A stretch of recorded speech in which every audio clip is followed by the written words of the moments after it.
नमस्कार, आप देख रहे हैं इंडिया वॉइस। मैं हूं आपके साथ जुड़ी सिंह। बढ़ते हैं खबरों की ओर। बढ़ते हैं यूपी से खबर सामने आ रही है मौसम को लेकर यह जानकारी।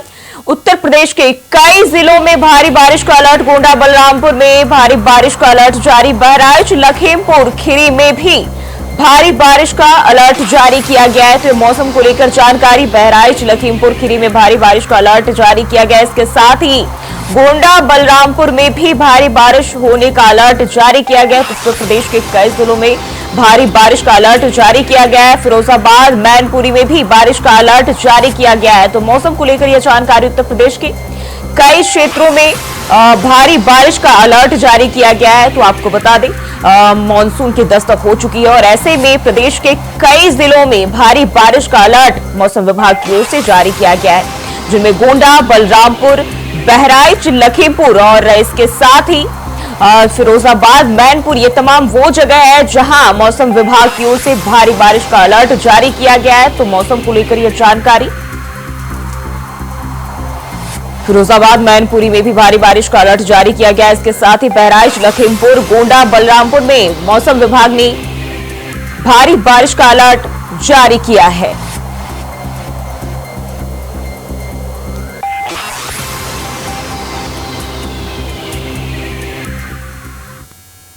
और वहीं लखनऊ से खबर सामने आ रही है। पहली बारिश ने खोल दी नगर निगम की पोल। मानसून को लेकर नगर निगम की तैयारियों की खुली पोल। 1 घंटे की बारिश से सड़कें हुई लबालब। गलियों और सड़कों में भरा बारिश का पानी। पुराने लखनऊ में थोड़ी ही बारिश में हुआ बुरा हाल। लखनऊ के कई इलाकों में घुटनों तक भरा बारिश का पानी। तो लखनऊ के कई इलाकों में घुटनों तक बारिश का पानी जो है भर चुका है और पुराने लखनऊ में थोड़ी बारिश में जो है बुरा हाल हो चुका है। तो बारिश के चलते जो है सड़कें और गलियां लबालब हो चुकी हैं। तो ये जानकारी। नगर निगम की तैयारियों की पोल खोलती हुई बारिश। पहली बारिश ने जिस तरीके से दस्तक दी है और इसने मानसून को लेकर नगर निगम की तैयारियों की पोल खोल कर रख दी है। तो पहली बारिश पे ये हाल हो चुका है लखनऊ का। और ऐसे में बात करें तो लखनऊ के कई ऐसे इलाके हैं जहां बारिश का पानी जमा हो चुका है और इसके चलते सड़कें और गलियां पूरी तरह से बारिश के पानी से लबालब दिखाई दे रही है और 1 घंटे की बारिश ने बुरा हाल कर दिया है।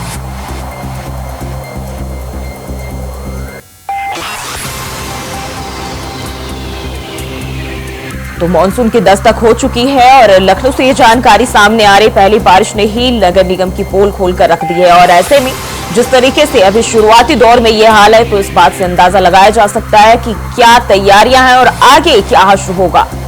सड़कों और गलियों पर जो है गलियों में पानी भर चुका है और ऐसे में और इसी खबर पर ज्यादा जानकारी के साथ हमारे संवाददाता मोहम्मद आसिफ हमारे साथ जुड़ गए हैं। आसिफ, पहली बारिश की दस्तक देने के बाद लखनऊ का बुरा हाल हो चुका है। नगर निगम की जो पोल है वो खुलती हुई दिखाई दे रही है। नगर निगम की पोल खुलकर सामने आ गई। इससे कहीं न कहीं तमाम सवाल भी खड़े हो रहे हैं कि बरसात और बाढ़ से निपटने के लिए सरकार मास्टर प्लान तैयार करती है और सरकार निर्देश देती है कि कहीं भी जल जमाव न होने पाए। लेकिन आलम यह है राजधानी लखनऊ का कि पूरी तरह से नालियां चौक होने के चलते कई जगह से पर जल भराव हो गया और साथ ही साथ पुराने लखनऊ की बात करें तो पुराने लखनऊ में कई घरों में पानी भर गया है और सड़कें लबालब भर गई है, जिससे लोगों को काफी दिक्कतों का सामना भी करना पड़ा। वहीं अगर बात करें पास इलाके की तो सिविल अस्पताल के सामने जो रोड मुख्यमंत्री आवास की तरफ जाता है यह भी पूरी तरह से लबालब भर गया था। कई गाड़ियां फंस गई थी और कई मोहल्लों में राजधानी लखनऊ के कई मोहल्लों में जल जमाव की स्थिति पैदा होने से अब लोगों में आक्रोश भी है, क्योंकि लगातार एलजी की अधिकारी दावा करते रहे कि नालियों की सफाई की जाएगी और साथ ही साथ जल निकासी का कम प्रबंध भी किया जाएगा। लेकिन ये सब दावे सिर्फ कागजों पर ही दिखाई दे रहे हैं और जब बरसात हुई तो पूरी तरह से पोल खुल गई। हालांकि बारिश की बात करो तो मौसम विभाग ने पहले ही अलर्ट जारी कर दिया था और शुक्रवार की देर रात जिस तरह से तेज बारिश हुई, इससे कहीं न कहीं आम जनजीवन भी प्रभावित हुआ है। अगर राजधानी लखनऊ के अलावा बात करें तो बाराबंकी, सीतापुर, अमेठी, सुल्तानपुर, अमरोहा, नोएडा समेत कई शहरों में भारी बारिश हुई और इस भारी बारिश से कहीं न कहीं लोगों को परेशानी का सामना भी करना पड़ा। जी जूही जी, और जिस तरीके से बात करें, मौसम विभाग ने पहले इसको लेकर अलर्ट जारी कर दिया था, बावजूद इसके नगर निगम पूरी तैयारियां करने की बात कर रहा था, लेकिन अभी ये हश्र है आने वाले दिनों में क्या हाल होगा, क्योंकि जो तैयारियां बताई जा रही थी वो कहीं ना कहीं बिल्कुल उलट ही उसके दिखाई दे रही है। ये निश्चित तौर पर जिस तरह से नगर निगम और अगर बात करें अन्य शहरों की, तो नगर पालिका भी लंबे चौड़े दावे करती चली आ रही है कि बाढ़ और बारिश से निपटने का पूरा खाका तैयार किया गया है, इंतजाम किया गया है। लेकिन जिस तरह से शुरुआती दौर में ही जो बारिश हुई, इस पहली बारिश में ही सारे जो है तैयारियों की पोल खुल गई है। अब लोगों का कहना है कि जिस तरह से नगर निगम का आश्वासन था, क्योंकि शिकायतों का अंबार भी लगा था नगर निगम में, जो समस्याएं थी उसको लेकर आमजन पहुंचे भी थे और समस्याओं का निस्तारण भी हुआ था। क्योंकि पिछली दफा बारिश में जिस तरह से लोगों को परेशानियों का सामना करना पड़ा, कईयों की जान चली गई घर गिरने की वजह से यूपी में, और अब वही सिलसिला जिस तरह से वही मंजर सामने आ रहा है, लोगों में आक्रोश देखने को मिल रहा है। हालांकि अभी कुछ ही दिन पहले यूपी सीएम योगी आदित्यनाथ ने अधिकारियों के साथ बैठक बुलाई थी और बाढ़ और बारिश से निपटने का जो है निर्देश दिया था। लेकिन सभी जो दावे हैं कहीं न कहीं अब धरातल पर नहीं दिख रहे हैं और इसका खामियाजा आमजन को भुगतना पड़ रहा है। जी आसिफ, जिस तरीके से हम बात करें, नगर निगम तमाम तैयारियों की बात कर रहा था, लेकिन जब पहली बारिश के बाद ये हाल है और अब जब लोगों में आक्रोश है, क्या निगम की ओर से किसी ने इसका जायजा लिया? जो हालत अभी देखे जा रहे सड़कों की, गलियों की, इसको लेकर किसी तरह के जो अब व्यवस्था करने की खबर सामने आ रही है? जी बिल्कुल, देर रात हुई इस बारिश के बाद जिस तरह से लोगों का आक्रोश सामने आ रहा है, तस्वीरें सामने आ रही है जल जमाव की, और लोग परेशान दिख रहे हैं। बारिश का पानी निकालने के लिए लोग जूझ रहे हैं और यहाँ तक कि जिस तरह से जल जमाव हुआ, इससे लोग घर के बाहर निकल आए, क्योंकि पानी घरों के अंदर भी घुस चुका था। बात करें पुराने लखनऊ की कई मोहल्लों में जो बरसात का पानी है घरों के भीतर घुस गया था। और वही सड़कों की बात करो तो सड़कों पर भी पूरी तरह से जल जमाव हो गया था। जल निकासी नहीं होने की वजह से अब लोगों ने एक बार फिर से शिकायत करने का मन बनाया, क्योंकि देर रात बारिश हुई थी और सुबह उठकर लोगों का कहना है कि वह नगर निगम जाएंगे और अधिकारियों से मांग करेंगे। हालांकि अभी तक नगर निगम के किसी अधिकारी की तरफ से कोई प्रतिक्रिया नहीं आई है। हालांकि इसके पहले दावे किए जा रहे थे नगर निगम के अधिकारियों की तरफ से कि बारिश से निपटने का पूरा इंतजाम किया गया है, लेकिन हकीकत कुछ और भी बयां कर रही है।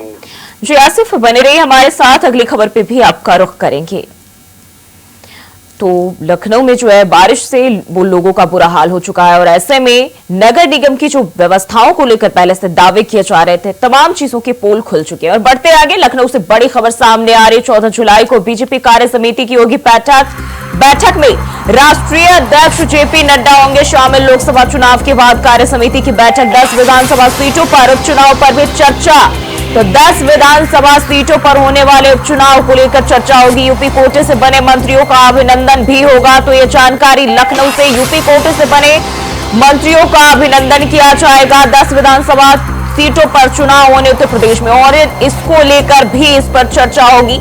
तो लोकसभा चुनाव के बाद कार्य समिति की बैठक और बैठक में राष्ट्रीय अध्यक्ष जेपी नड्डा शामिल होंगे। तो 14 जुलाई को बीजेपी कार्य समिति की बैठक होने जा रही है। लखनऊ से ये जानकारी।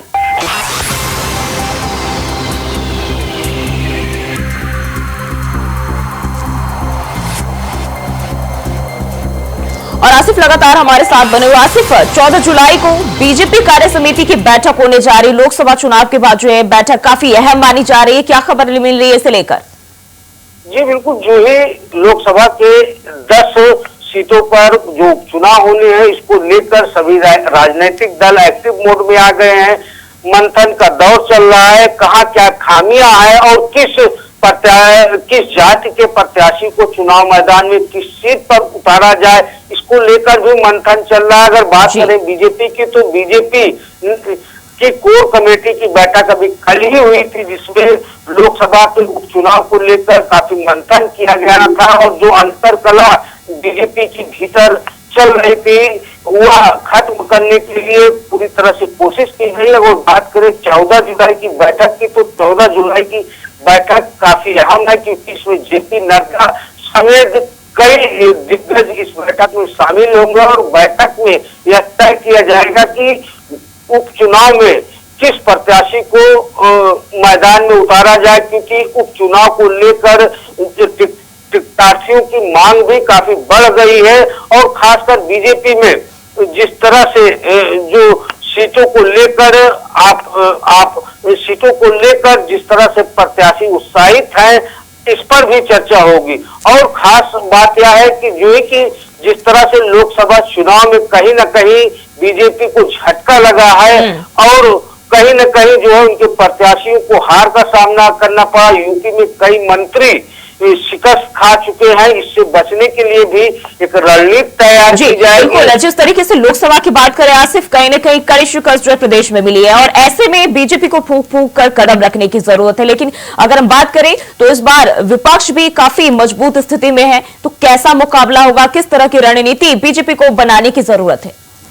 जी बिल्कुल, बात करें अगर समाजवादी पार्टी की, तो समाजवादी पार्टी ने भी फुल प्रूफ प्लान तैयार कर लिया उपसभा उपचुनाव को लेकर और पीडीएफ फार्मूले के सहारे ही इस बार भी उपचुनाव में अपनी ताल ठोकेगी समाजवादी पार्टी। और समाजवादी पार्टी में भी काफी मंथन चल रहा है। समाजवादी पार्टी को यह अच्छी तरह पता है कि पिछड़ा दलित और अल्पसंख्यक उसके साथ आता है, तो उसका फायदा कहीं न कहीं समाजवादी पार्टी प्रत्याशी को मिलेगा और साथ ही साथ प्रत्याशियों के चयन को लेकर भी तमाम मंथन चल रहे हैं। और जिस तरह से मजबूती के साथ लोकसभा चुनाव में समाजवादी पार्टी उभरी है और देश की तीसरी सबसे बड़ी पार्टी उभर कर सामने आई है, ऐसे में बीजेपी की टेंशन भी बढ़ी हुई है। बीजेपी अपनी टेंशन खत्म करने और साथ ही साथ आपसी कला खत्म करने के लिए भी पूरी तरह से एक्टिव हो गई है, क्योंकि पश्चिमी यूपी में कहीं न कहीं बीजेपी भीतरघात का शिकार हो गई थी और जिस तरह से संजीव सोम और संजीव बालियान आपस में भिड़ गए थे और यह कला कहीं न कहीं अलग ही मैसेज दे रही थी, इसको भी खत्म करने के लिए पूरी तरह से बीजेपी एक्टिव मोड में आ गई है। और हालिया बयान की बात करें तो कैबिनेट मंत्री संजय निषाद का अभी यह बयान आ चुका है कि गद्दारों की वजह से वो बीजेपी हारी है और खुद अपने बेटे की हार की दुहाई दे रहे हैं। तो ऐसे में यह कहा जा सकता है कि बीजेपी में पूरी तरह से अंतर कला चल रही है और यह कला अगर बरकरार रही तो एक बार फिर आसिफ, जिस तरीके से हम देखें लोकसभा चुनाव के दौरान विपक्ष के ज्यादातर लोग जो है ज्यादातर पार्टियों में कलह देखी गई, लेकिन अब जब उपचुनाव की बात आ रही है, खासकर उत्तर प्रदेश की बात करें तो यहां बीजेपी के साथ वही नजारा वही हालात जो है देखे जा रहे हैं। पार्टी के नेताओं के बीच कलह की दौर जो है वो सामने एक के बाद एक सामने आ रहे हैं। उपचुनाव में इसका कैसा असर देखने को मिलेगा और अगर ये स्थिति यूं ही बरकरार रहती है बीजेपी के लिए कितना बड़ा नुकसान? बिल्कुल, जिस तरह से अगर आप अंतर कला की बात करें, कंफ्यूजन की बात करें, तो कहीं न कहीं बीजेपी पूरी तरह से बैकफुट पर नजर आ रही है, क्योंकि जिस तरह से लोकसभा चुनाव में अंतर कला सामने आई है और उसका वीडियो भी सामने आ चुके हैं और कला के चलते ही कहीं न कहीं जो है बीजेपी को हार का सामना करना पड़ा और आने वाले जी बिल्कुल आसिफ, बहुत बहुत शुक्रिया जानकारी साझा करने के लिए। तो अब जो है बीजेपी के बीच अंतरकलह की खबर सामने आ रही है और 14 जुलाई को बैठक होने जा रही है जिसमें तमाम चीजों को उपचुनाव को लेकर भी चर्चा की जाएगी। और बढ़ते हैं आगे, फतेहपुर से बड़ी खबर सामने आ रही है। आकाशीय बिजली गिरने से 5 की मौत, 3 अलग अलग घटनाओं में 5 लोगों की मौत। ये बड़ी जानकारी फतेहपुर से आकाशीय बिजली गिरने से 5 लोगों की मौत हो गई है। 3 अलग अलग घटनाओं में 5 लोगों की मौत हुई है। जानकारी फतेहपुर से सामने आ रही है। आपको बता दें कि पिछले 2 से 3 दिनों से बारिश का दौर जारी और ऐसे में बिजली की आकाशीय बिजली गिरने की भी खबरें आ रही है और ऐसे में इसी दौरान जो है 5 लोगों की मौत हो गई है। फतेहपुर से यह जानकारी, 3 अलग अलग घटनाओं में 5 लोगों की मौत।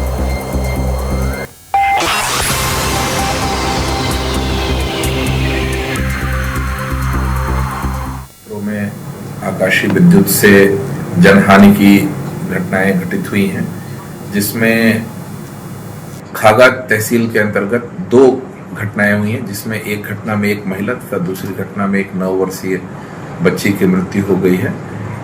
सदर तहसील में देवलान गांव में एक दुखद घटना हुई है, जिसमें 3 लोग पहले घायल हुए थे, जिनमें से 2 पुरुषों की मृत्यु हो गई है। एक 14 वर्षीय बालक है, जिसका अभी इलाज चल रहा है।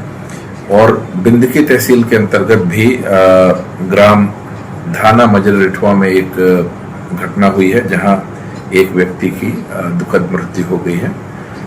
इन सभी घटनाओं में मौके पे मजिस्ट्रेटों को, संबंधित तहसीलदार, नायब तहसीलदार, एसडीएम्स को मौके पे पहुंचने के निर्देश दिए गए हैं। जिलाधिकारी महोदय ने प्रकरण का संज्ञान लेते हुए तत्काल शवों का पोस्टमार्टम कराते हुए और मृतकों के परिजनों को नियमानुसार आर्थिक सहायता अविलंब प्रदान किए जाने के निर्देश दिए हैं।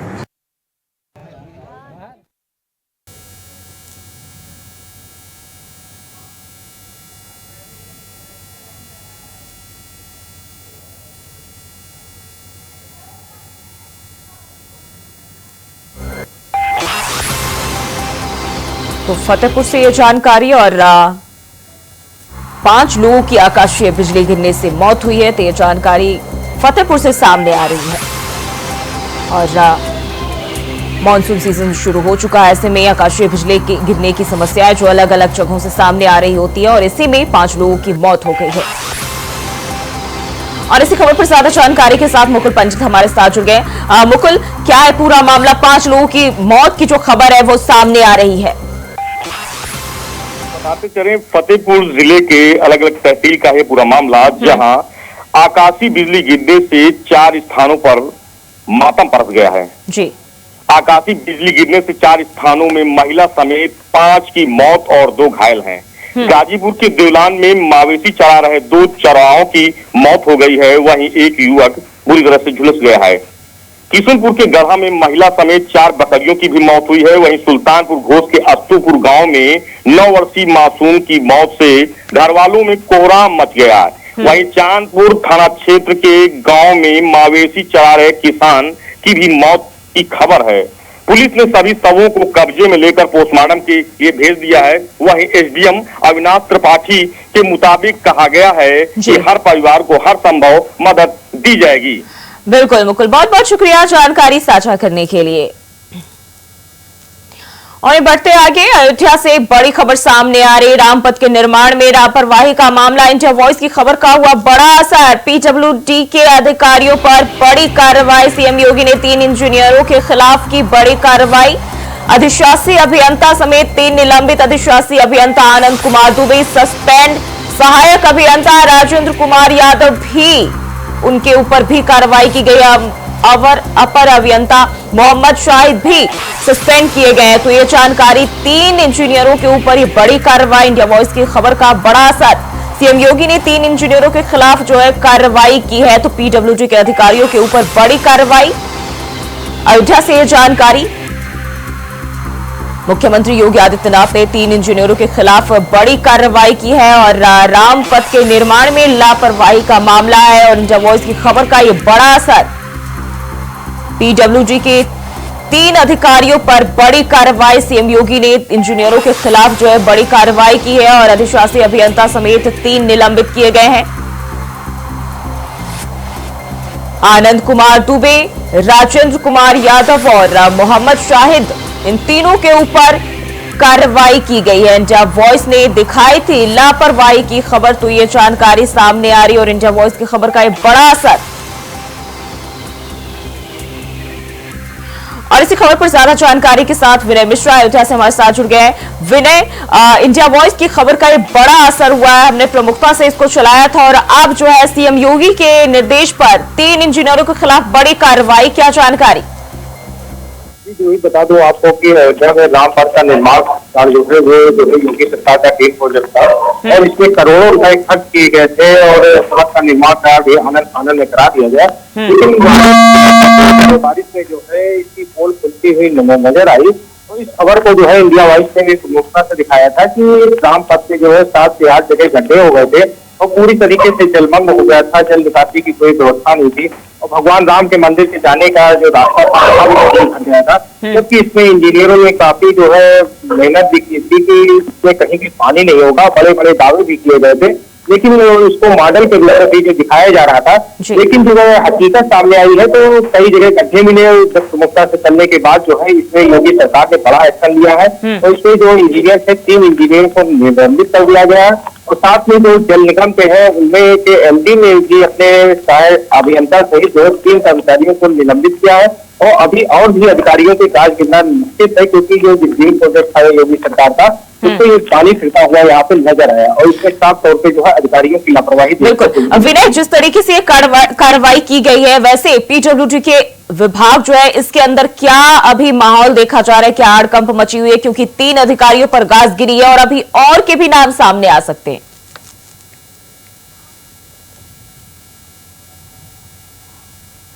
के पास जो हनुमान गली है वहां पे भी गड्ढा हो गया था, पानी फंस गया था। तो उसमें साफ तौर पे देखा गया कि पीडब्ल्यूडी के अधिकारी से पानी भीगते हुए में जो है वो डामर डाल रहे थे। इससे साफ जाहिर है कि योगी सरकार का कहीं ना कहीं डर जो है उनके अंदर समाया हुआ है, क्योंकि जगह जगह जो भ्रष्टाचार हुआ है और पानी भीगते हुए अधिकारी काम करते हुए नजर आ रहे हैं। इससे साफ जाहिर है कहीं ना कहीं जो है अधिकारियों के खिलाफ अभी भी कार्रवाई होनी बाकी है। वो पीडब्ल्यूडी विभाग है, जल निगम है और साथ में जो है यहाँ पर लोकल भी प्रशासन है, जिसमें बड़े अधिकारियों को इनाम जल्द आ सकते। बिल्कुल विनय, बहुत बहुत शुक्रिया जानकारी साझा करने के लिए। तो वही इंडिया वॉइस की खबर का एक बड़ा असर और 3 अधिकारियों के ऊपर सीएम योगी के निर्देश पर यह कार्रवाई की गई है। और फिलहाल के लिए इस बुलेटिन में बस इतना ही। खबरों के लिए बने रहिए इंडिया वॉइस के साथ।